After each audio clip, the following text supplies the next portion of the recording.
So I cannot think of a band, actually I can't think of a person who's had a career-defining moment quite like the Chicks.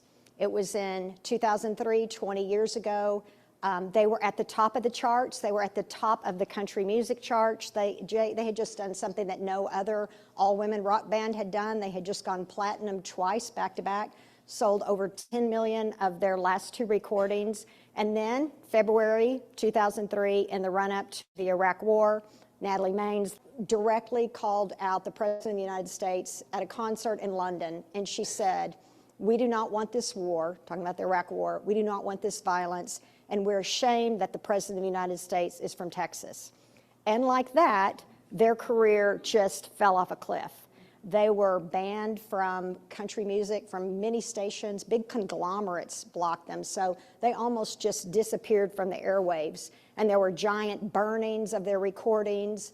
Their shows and tours were canceled. There were a lot of death threats because they had spoken out against a war which is now certainly considered to be one of the most ill-conceived foreign policy blunders of our history, right?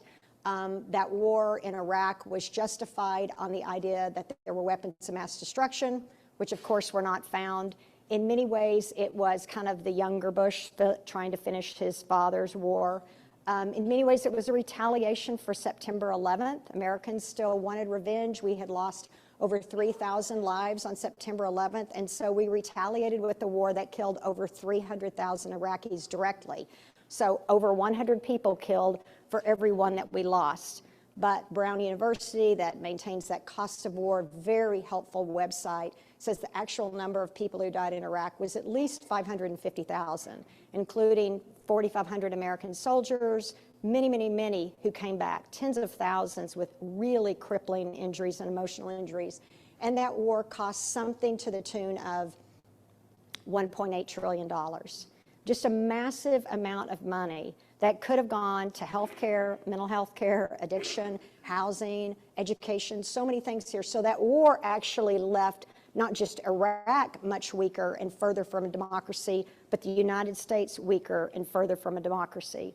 And those women paid the price of that. Many of us stood on the street corner and waved flags and spoke out against that war, but very few of us suffered what they suffered for just simply speaking out against this war. And what is always underneath war is what? Separation. It's just so basic that we don't even examine it. It's this idea that some lives are worth more than others, right? That American lives, Vietnamese lives, American lives, Iraqi lives, Israeli lives, Palestinian lives. It's this idea, some people matter and some people don't. And in speaking out against that, the Chicks were really in very good company, right? Because Jesus' whole ministry was against separation. And not just Jesus' ministry, but that is a theme we have heard over and over and over in the Gospel of Matthew. The Gospel of Matthew makes one thing absolutely clear: nothing is clear. You can't tell who the righteous are and the holy and the pure. You think it's the people in the temple. It turns out not to be. You can't tell who the unrighteous are. You think it's the women and the leper and the poor. Turns out not to be. And that's a theme that we've heard this last year in Matthew's Gospel entirely. Remember, it starts with the genealogy, and there are 5 women listed, and it's not Sarah and Rebecca and Rachel and kind of the bright lights. It's Ruth the foreigner, and it's Tamar, and it's Rahab the prostitute. And it's right there saying these easy categories you have built up of the beloved and the chosen and the righteous turn out not to be so. And the whole gospel is a warning against that separation. This idea that you can have the people you love and you treat them a certain way, and then your enemies and you treat them a different way. It's a total rejection of that. You can't separate people. You can't separate the wheat from the tares. You can't separate, even in this gospel, the sheep from the goats, the good people from the bad people. And that's just a very basic point of Matthew's gospel and Jesus' ministry. And it's not just that it's hard for us to separate, it's that people don't even know which camp they're in, right? So in the gospel lesson this morning, which is kind of Jesus denouement, you know, the sheep and the goats, the sheep are like, yeah, when did we do that? When did we, huh, what? I didn't know. And the goats are like, yeah, really? I don't think so. So it's like the whole message of the gospel is very complicated to try to divide up the good and the bad. And it's true in ourselves as well. This is something I've tried to preach over and over and over again. We are all a mixture. We are all complicated. We are a mixture of selflessness and selfishness, right? Of generosity and self-preservation, of faithfulness and faithlessness. We all have that in us, including the Chicks. So in 2003, their career fell off a cliff. And then 3 years later, 2006, they came back with their with their next recording called Long Way Round. And in that they sang, as Ellie sang, it's been 2 long years since the top of the world came crashing down. And they were not ready to make nice, right? They were not ready to back down. They're still mad as hell, and they don't intend to go round and round and round. So they put themselves out there again in this very bold move, and then they took a break for 14 years. Because they were just exhausted. It had just totally taken it out of them, just trying to come back, trying to speak their truth. And they took a break to raise their children, to kind of heal, to do whatever. And then when they came back in 2020, it was really in many ways the kind of second career-defining moment of their life. They came back, it was in the wake of George Floyd's murder. We saw the video they made at the very, very start, March, where they have, the last minute is just names and names and names of so many African Americans killed by our police and in our country. And they came back in that, and they made a decision at that point to do something they'd been talking about for 25 years, which was to change their name officially from the Dixie Chicks to the Chicks. It has been something they had talked about doing for many years. As they described, we've always hated that stupid name. We were teenagers. They were literally 16 and 19. Natalie Maines wasn't even in the band yet when they chose the name. And they named themselves for a Little Feat song, the Dixie Chickens, and then they shortened it to the Dixie Chicks. And from the very beginning, they regretted the Chicks part because of the kind of diminutive, the idea, the kind of, way that says about women.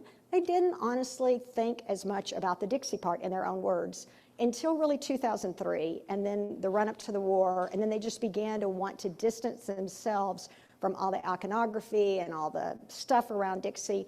And I can say honestly, as someone who grew up in Texas, maybe 45 minutes from a couple of them, I did not grow up with the sense of Texas as a part of the Confederacy. Dixie, the South, we didn't think of Texas that way. We didn't think of it as a slave state. We thought of it as the Southwest. We thought of it as cowboys and Indians, and my high schools were all named for heroes in the Alamo. It has its own problematic history, right? But it was a different problematic history. But they, especially coming back and towards George Floyd's death, they just were repulsed by it.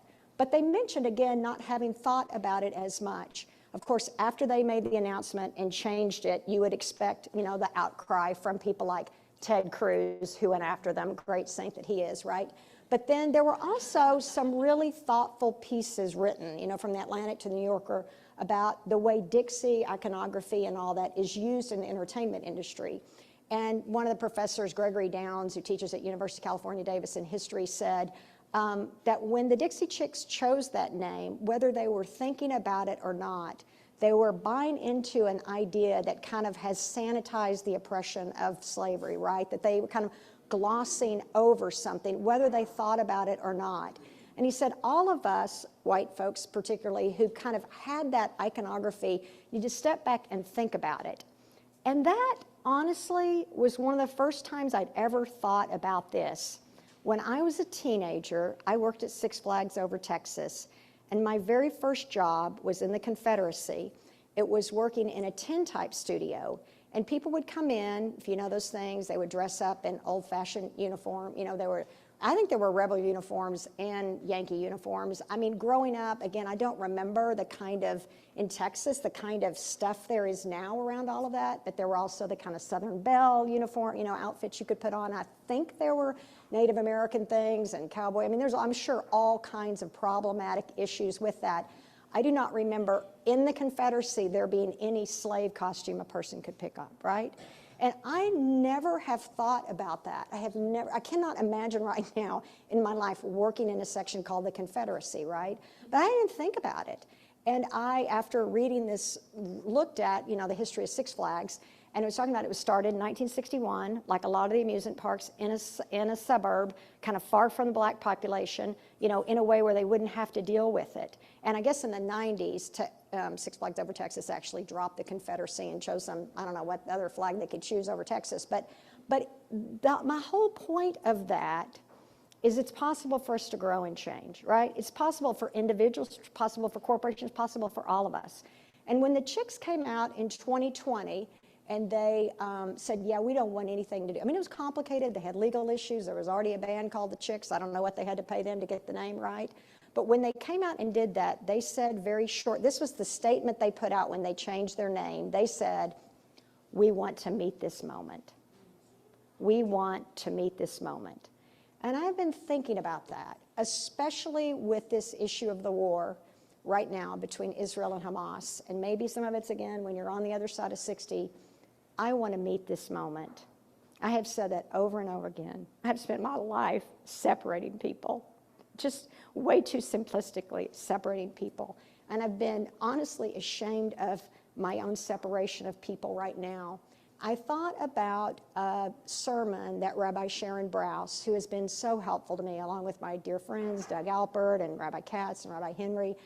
Rabbi Sharon Brous, she has a newer congregation in Los Angeles. She's a really strong prophetic voice, speaking out all the time on the belief that the Palestinians and the Israelis have to find a way to live together. She was sharing something that a friend of hers in Israel, civil rights activist, had shared about her own children. So a couple of weeks ago, she said her children were just so upset about the Israeli hostages and the prisoners, especially the children. And they asked their mother, you know, how did Hamas get the children and get the hostages back into Gaza? And their mother said, well, they brought trucks and they loaded them in and they drove them back across the border. And her little children said, but how did they arrange enough car seats to make sure that the children made it safely? And I have thought about that story so many times because, of course, it says something about the innocence of children, right? That they just can't imagine and they don't understand. But the longer I've thought about it, I've also thought about the gift of children. They have not yet learned to completely separate people. These people are so depraved and so horrible and so what, you know, that we have done that. We have in our mind, some people are so beyond the pale we can't imagine a gracious, kind thing that they could do. And I want to meet this moment. I want to go forward in a fresh new way. I don't want to spend the next 30 years of my life or whatever I have left harboring stuff against people. And I want to be guided by other people who have never lost that childlike quality to believe in the best of everyone. Many of you, I'm sure, have seen stories about Vivian Silver, the Canadian Israeli peace activist who lived in the border of Gaza, kind of in, I think, Kibbutz Be'er, and she was believed at 74 to be one of the people who was taken hostage. She was a remarkable human being. She started a group called Women Wage Peace. 3 days before the Hamas attack in October 4th, she organized a rally in Jerusalem with 1,500 Israeli and Palestinian women. She lived in that border area in many ways so that she could be more involved in the peace movement. One of her jobs was to volunteer at the Gaza Gate and to accompany people, Palestinians, Gazans, who were able to go into Israel to receive medical care. For 38 days, thousands of people prayed. Her dear friend, Hadir Ani, who's a Palestinian Israeli, said, for 38 days, we believed you were alive. We knew that even in the darkness of the tunnels of Hamas, that you were smiling with sunshine. We knew that what you always say, that evil can never be dispelled with darkness, just more and more light. We have hung on to your hope because you, more than anyone, always has remained hopeful. You have taught us that we have to see the humanity in every single person. And of course, tragically, a week and a half ago, her remains were discovered on the kibbutz. She's not the only one. I think of a young man who I have read a great deal about in the last 3 or 4 weeks, Halil Abu Yahia, 27 years old. His very name, Halil, means friend. He might have been one of the people from Gaza that was escorted by Vivian. Only one time was he, in his 27 years, was he able to leave Gaza for a life-saving surgery for spinal cord cancer, and she or someone else accompanied him to East Jerusalem. Halil was a poet and a writer. He had just finished his master's degree. He wanted to earn a PhD. He was passionate about the climate. He was a peace activist. He worked with Israelis and Palestinians, particularly in the last year on climate research, on looking at how the occupation and the blockade and the war was just damaging the water and the ecosystem of all of Gaza. He left his home October 8th or 9th or so when Israel said, you have to leave Gaza City and go south. On October 10th, they found the news that their home had been leveled by an American F-16 fighter. He continued when he had battery to send messages to his friends in Israel and Palestine and around the world, always saying, when I get out of here, I'm going to learn to make a great cup of coffee, and we're going to sit down and be friends and find a way to move together. On October 30th, Halil and his mother and his 2 brothers and his wife and their 2 daughters were all killed. Halil, like Vivian, believed in this incredible power of solidarity, incredible power. He believed that there was no such thing as a real wall or a fence, no such thing as an occupation or a massacre that could keep us apart. I want to meet this moment with that same passion, right? Passion of Tracy and the Chicks, the passion of Vivian and Halil. I want to go forward and be my best self, to be my best self for my family, people I have pushed away, so that we might go forward. God calls us on this day to continue their journey. Amen.